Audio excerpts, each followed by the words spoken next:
Hello everyone, my name is Lê Thị Ngọc Nga. I am a teacher of English at Phan Bội Châu School. Xin chào tất cả các em, cô tên là Lê Thị Ngọc Nga, hiện đang giảng dạy tại trường Trung học cơ sở Phan Bội Châu. Hôm nay cô sẽ giới thiệu đến các em chủ đề đầu tiên của tiếng Anh đề án chính. Before we start our lesson, I would like you to see a video and guess what is the topic today. And now, let's see. There's so much more to sushi than fish on rice. Chefs often take hours, sometimes even days, preparing fish fillets and preparing rice. Here's how to fillet a fish. First, the fish is scaled, like with this snapper here, then gutted. The head is removed and the fish is rinsed. It's filleted, and finally the skin is separated. Next, uni, or sea urchin, what I like to call the ice cream of the sea. First, the urchin's outer shell is broken open. The inner fluids are drained, and the insides, the gonads of the sea urchin, are scooped out. Each piece is rinsed in an ice bath, then transferred to a second clean ice bath for another cleaning. The uni is then dried and transferred to another container for serving. Here's how you smoke a fish. One of the oldest techniques for preserving fish is to smoke it over a fire. This can be done over the stove using wood shavings and salt. Raw fish fillets are laid over the grill and covered for 2 to 3 minutes. Once the outside of the fish appears cooked, note inside it will still be raw, it's then shocked in an ice bath so the flesh stops cooking. Sometimes a chef will quickly blanch a piece of fish so that when the fish is marinated in a soy-based sauce, its color won't fade. Here, a piece of raw lean tuna is dipped in boiling water. Then the fish is shocked in an ice bath. Finally, the tuna is marinated in zuke, a sauce made from soy, mirin, and water. Most commonly though, tuna is served raw. Since one tuna can weigh up to 850 pounds, and sometimes even more, usually sushi restaurants will buy individual cuts instead of the entire fish. The most common cuts are lean, or akami, medium fatty, or chutoro, and fatty, otoro. However, smaller fish like saba, also known as mackerel, and sayori, or hafik, can be filleted easily in-house, as we already saw. These fish are also salted for varying amounts of time based on the species. That's because they have oilier flesh, and salt draws out excess water from the fish, thereby removing some of its fishy flavor. While you may love or hate the eye-watering bite of wasabi, many restaurants don't serve the real deal. But when you come across a chef who serves fresh wasabi root, note that he'll grate it on a swatch of shark skin to yield a light green condiment that adorns many pieces of nigiri. Last, but certainly not least, is rice, sushi's most integral component. After cooking in a rice steamer, a chef seasons his or her rice with a proprietary recipe of vinegar, sugar, and salt. The rice is then stored in a large wooden vessel which keeps it warm. Sushi rice needs to be perfectly cooked and served at body temperature. Finally, a chef presses a small handful of rice into a rectangular shape, adds a piece of fish anointed with wasabi, and it's time to eat. If you'd like to see more sushi, click here.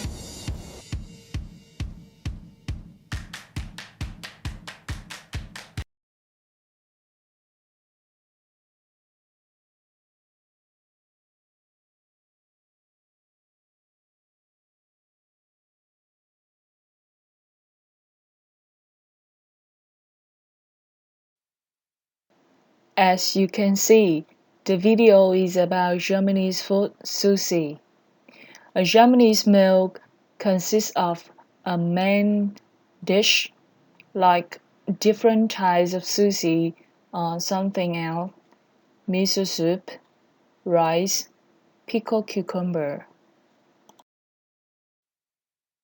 Today, we are going to read an article about Germany's eating habit in Unit 7, Skill 1. Now, we have 3 headings and 3 paragraphs. We have to read all of them and match the heading with the paragraph. Chúng ta có 3 cái tiêu đề và 3 đoạn văn. Chúng ta sẽ đọc hết và nói tiêu đề với đoạn văn phù hợp. Trong khi đọc thì cô sẽ giải thích một số từ vựng gây cản trở cho các em. The heading number 1. The art of arranging dishes, nghệ thuật trong việc bày biện những món ăn. Number 2.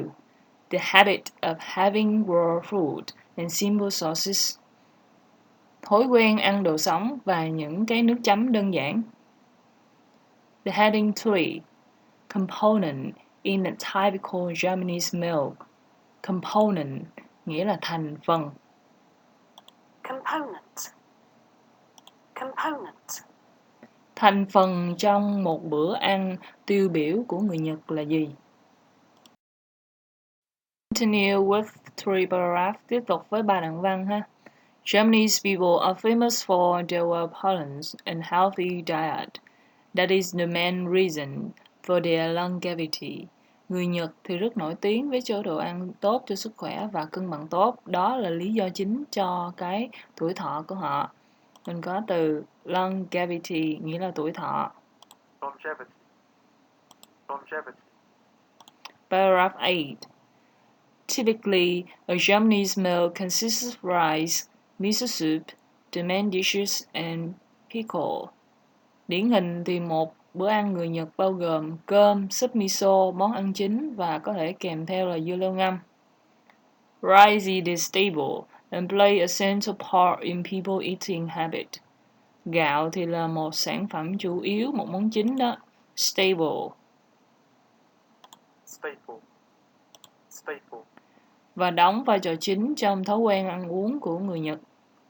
Japanese rice is sticky, is and nutritious. Ta có nutritious là bổ dưỡng. Nutritious. Nutritious. Gạo Nhật thì rất là dẻo và bổ dưỡng. So, when combined with the main dishes in the soup, they make a complete meal. The portion of each dish are individually served. Khi mà kết hợp với món ăn chính và súp thì nó trở thành một cái bữa ăn hoàn chỉnh.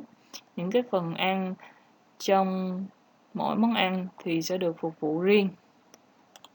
Ở đây ta để ý chữ portion, hay là phần ăn. Staple, portion, longevity. Portion. Nutritious. Paragraph P, đoạn B. The most important characteristic of their eating habit is they like raw food and do not use sauces with a strong flavor. Ở đây ta có từ là Characteristic.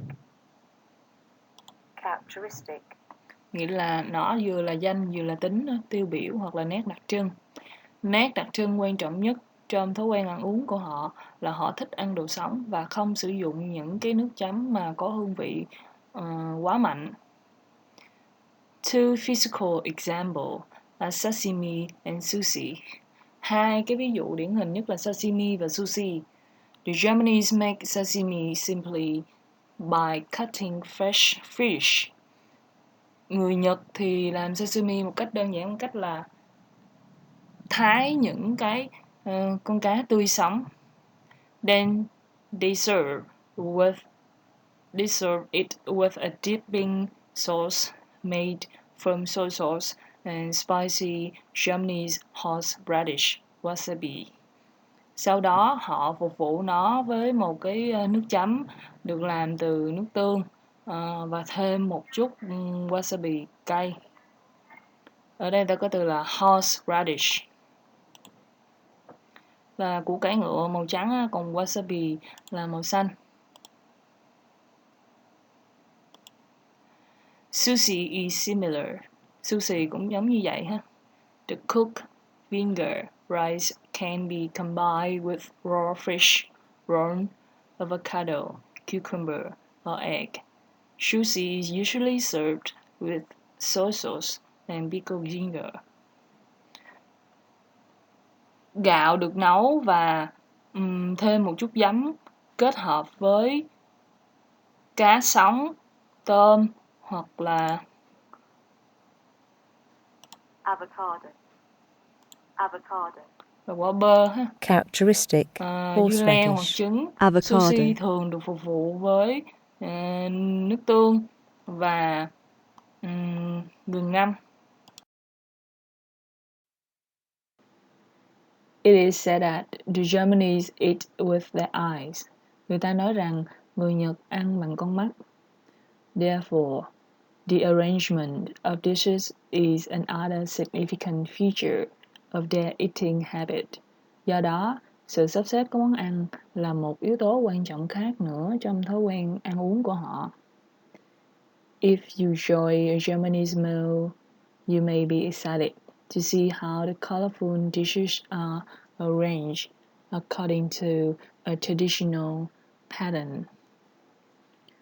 Nếu bạn tham gia vào một bữa ăn của người Nhật, thì bạn sẽ thấy hào hứng xem các món ăn đầy màu sắc được sắp xếp theo mô hình truyền thống. In addition, there are plates and bowls of different size and design. Ngoài ra, còn có đĩa và bát có kích cỡ khác nhau, hình dáng cũng khác nhau. They are carefully presented to match the food they carry. Chúng được trình bày cẩn thận để phù hợp với thực phẩm mà họ mang ra.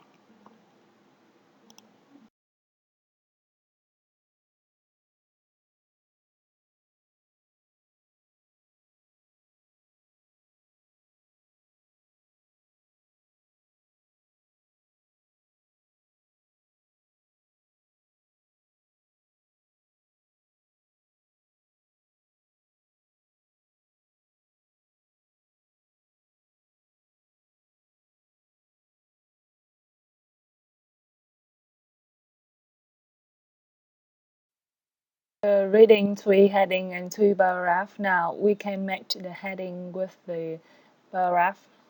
Sau khi đọc 3 đoạn văn và 3 tiêu đề kỹ rồi thì giờ chúng ta có thể nói tiêu đề với đoạn văn phù hợp. Đoạn văn A, ta để ý câu sau đây.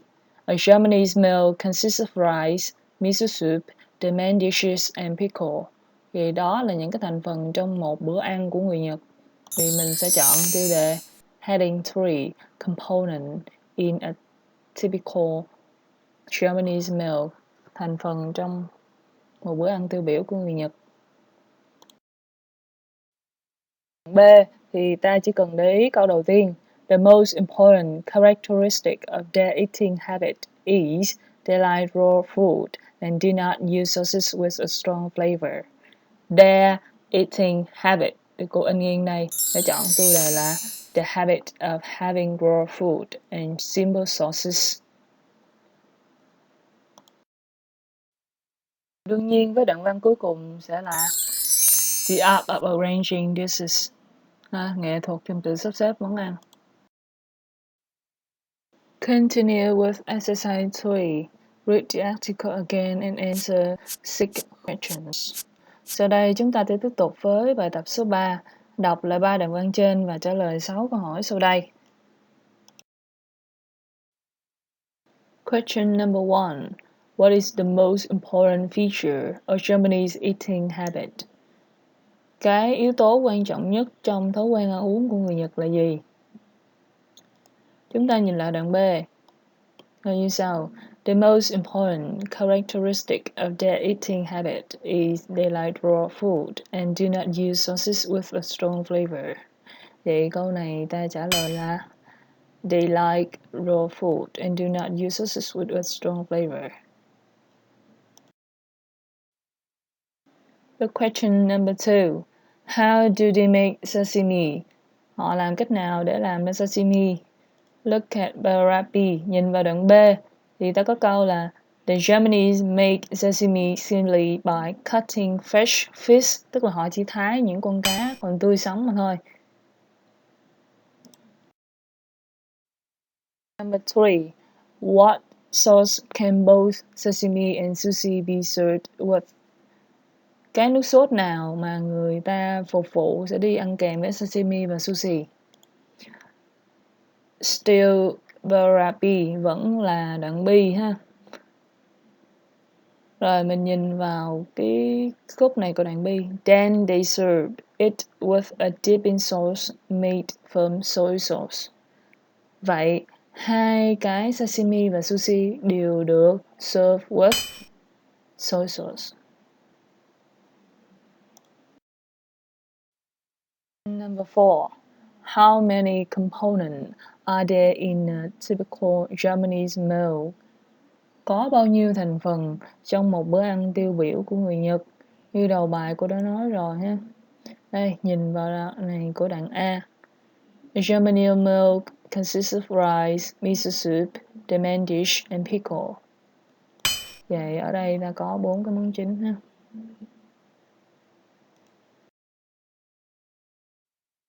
5. How is rice important in Germany's milk? Gạo, cơm quan trọng như thế nào trong bữa ăn của người Nhật? Look at paragraph 8. Rice is stable and play a central part in people's eating habit. Germany's rice sticky and nutritious. Nó quan trọng như thế nào?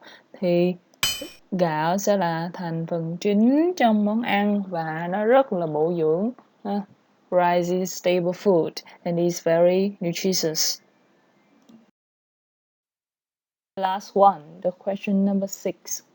Why do people say that the Germans eat with their eyes? Tại sao người ta lại nói rằng người Nhật ăn bằng con mắt?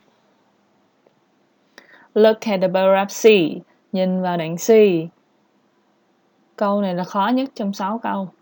You may be excited to see how the colorful dishes are arranged according to a traditional pattern. In addition, there are plate and bowl of different sizes and design.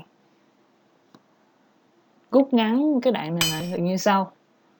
Bởi vì những cái dĩa ăn được bày biện những cái tô, những cái chén khác nhau và sắp xếp cẩn thận theo cái mô hình truyền thống. Các em có thể nhìn cái hình rất là cầu kỳ ha, màu sắc, một cái dĩa trắng, một cái dĩa gỗ, cái dĩa này, một cái chén nước tương. Theo, trong bài số 7 này có một cái cấu trúc quan trọng chúng ta cần ôn lại, đó là câu if 1. In conditional sentences type 1, if 1, we use a simple tense in the if clause and will by infinitive in the main clause. Trong cái dạng câu if 1 này thì bên if động từ sẽ chia ở hiện tại đơn và bên mệnh đề chính sẽ chia will by infinitive, đó là standard form, form tiêu chuẩn. Instead of will, we can use can, must, may, might, or should to express ability, permission, advice, possibility, necessity, and so. Thay vì sử dụng will, chúng ta có thể sử dụng can, must, may, might, should để diễn tả khả năng, cho phép, lời khuyên, sự việc có thể xảy ra hoặc sự việc cần thiết, hoặc vân vân. Cấu trúc của nó như sau. If plus subject, động từ ở hiện tại đơn. Subject will, can, must, tùy nghĩa của đề, tùy cách sử dụng. Cộng by infinitive. We will give you 3 examples.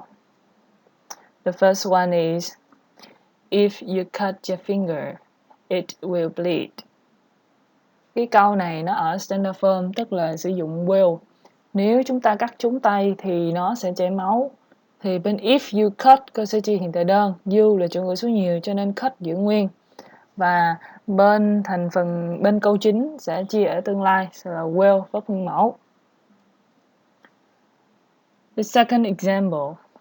If you finish your dinner, you can watch TV. It requires permission. Ví dụ như người mẹ sẽ nói với người con như sau. Nếu con ăn tối xong thì con có thể xem TV. Đó là thể hiện sự cho phép. Mình dùng can ở câu này. The example 3, number 3. She can learn to become a good cook if she tries hard. Express ability, thể hiện khả năng trở thành một người đầu bếp giỏi. Cô ấy học cách trở thành một người đầu bếp giỏi nếu cô ấy cố gắng thật nhiều.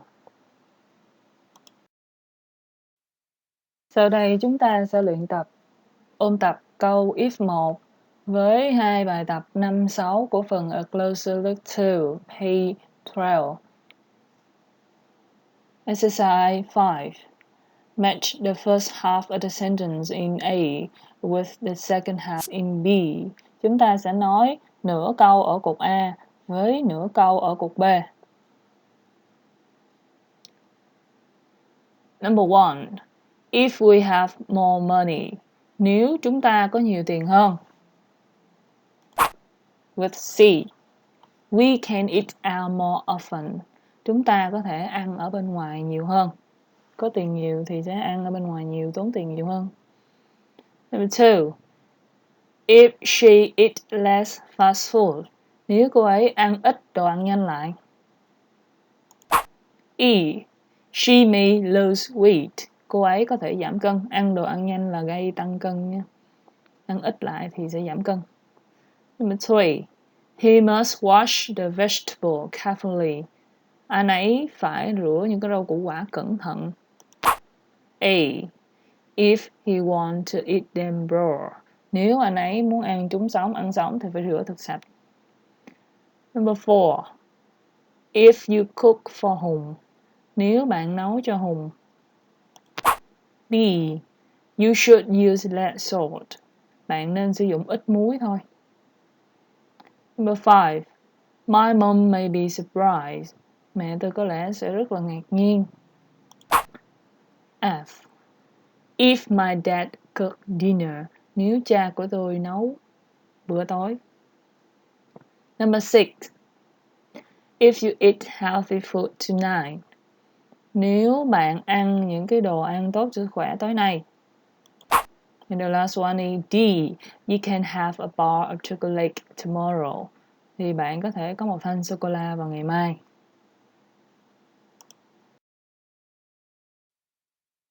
Continue with exercise 6. What will you say in this situation? Use suitable modal verb with conditional sentences type 1. Nếu là bạn thì bạn sẽ làm như thế nào trong những trường hợp sau đây? Chúng ta có 5 trường hợp ha. Hãy sử dụng những cái modal verb phù hợp cho mỗi câu sau đây. Situation number 1. Your father likes salty food, but you think it is necessary to reduce the amount of salt in his food. Otherwise, his health will suffer. You share your opinion with him. Ba của bạn ăn đồ ăn rất là mặn, rất là nhiều muối. Nhưng mà bạn nghĩ rằng cần thiết để giảm cái số lượng muối trong đồ ăn của ông ấy. Không thôi thì sức khỏe của ông ấy sẽ phải chịu đựng, tức là sẽ xấu đi. Và bạn đã chia sẻ quan điểm này với ông ấy. Thì mình sẽ lập một cái if như sau. If you want to have good health, you must reduce the amount of salt in your food. Nếu ba muốn có một sức khỏe tốt thì ba phải giảm cái lượng muối trong đồ ăn. Ở đây thể hiện sẽ bắt buộc cho nên mình phải dùng must. Situation 2. Your brother is a good eater. He is able to eat 3 bowls of rice when he is hungry. You tell this to your friend. Anh trai của bạn là một người ăn rất là giỏi. Anh ấy có thể, để ý chỉ có thể ha, có thể ăn 3 tô cơm khi anh ấy đói. Và bạn nói với bạn của bạn rằng If my brother is hungry, you can eat 3 bowls of rice. Nếu anh trai của tôi đói á, thì anh ấy có thể, ở đây mình sẽ dùng là can eat 3 bowls of rice. Mình vẫn phải giữ đúng cái cấu trúc của câu if, đó là bên if chia hiện tại đơn và bên mệnh đề chính mình sẽ dùng những cái động từ kiếm thuyết phù hợp với nghĩa của đề. Situation 3. You want to take a cooking class. Your mom agreed, but asked you to choose a class at the weekend.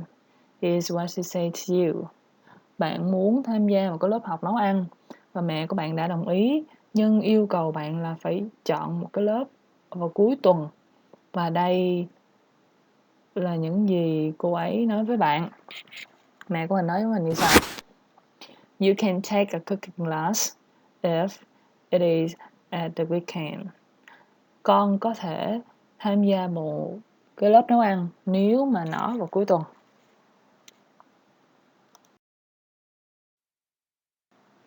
Chúng ta sẽ tiếp tục với hai Tình huống cuối cùng. Situation number 4. Your friend offers a slice of pork, but you see that it is undercooked.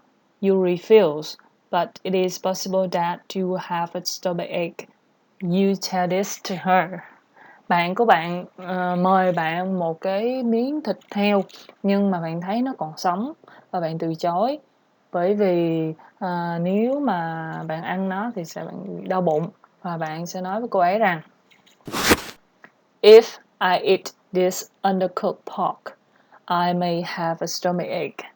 Nếu tôi ăn cái miếng thịt heo sống này thì có lẽ tôi sẽ bị đau bụng. Ở đây mình sử dụng may, có lẽ sẽ bị hoặc không.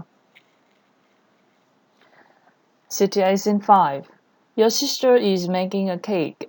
You advise her to whisk the egg for 10 minutes so that the cake is lighter. Chị gái của bạn đang làm một cái bánh và bạn khuyên, ở đây advice thì chắc chắn mình sẽ dùng should, đúng không? Khuyên bạn rằng nên đánh trứng trong vòng 10 phút để cho cái bánh này nó soft. Thì mình sẽ nói như sau. You should whisk the egg for 10 minutes if you want a lighter cake. Nên dùng should nè.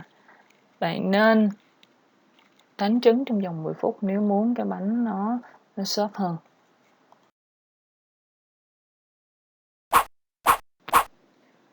That is the end of our lesson today.